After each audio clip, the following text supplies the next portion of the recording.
the thing that strikes me the most about the difference between my life 10 years ago when I was drinking and now is when I was drinking, it was a one step forwards, two steps back. No matter what I was trying to do, I put lots of effort into something, but it would be dragged back almost straight away because of the drinking, because of everything else that I was doing. So it is what it is. You know, there's a gun to the head mentality.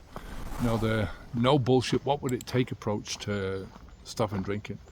If somebody held a gun to your head, would you stop drinking alcohol? Of course you would.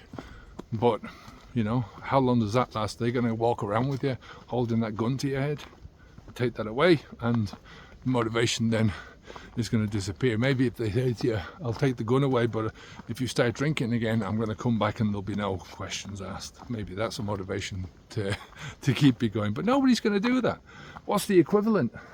The equivalent is going to your doctor and your doctor says, sorry to tell you this, but you have cirrhosis of the liver and there's nothing we can do about it.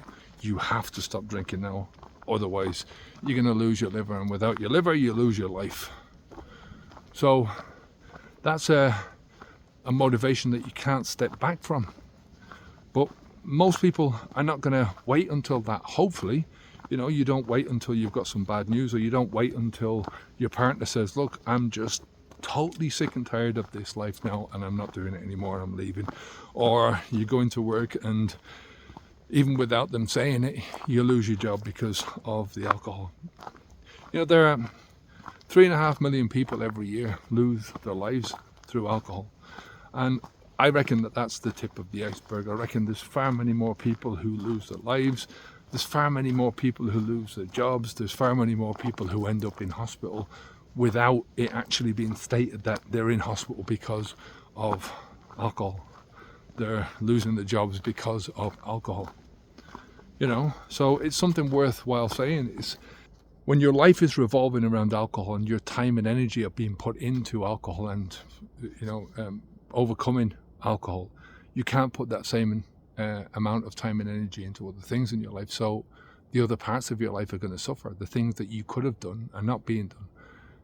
The parts of your life that you could have been using to grow are not being used to grow. That's why I always say when I go back, and the thing that strikes me the most about the difference between my life 10 years ago when I was drinking and now is when I was drinking, it was a one step forwards, two steps back. No matter what I was trying to do, I put lots of effort into something, but it would be dragged back almost straight away because of the drinking, because of everything else that I was doing. So it is what it is. Afterwards, it's like one step forward, another step forward. It's slow progress. You're making progress slowly. You're making decisions based on, you know, you have to get outside of that drinker's mind first and foremost. But once you do that, then everything else is good. You're making progress. So, yeah, just think about it from that perspective. What would it take? You know, if you haven't made that decision yet, what would it take for you to make that decision? Take care. Onwards and upwards.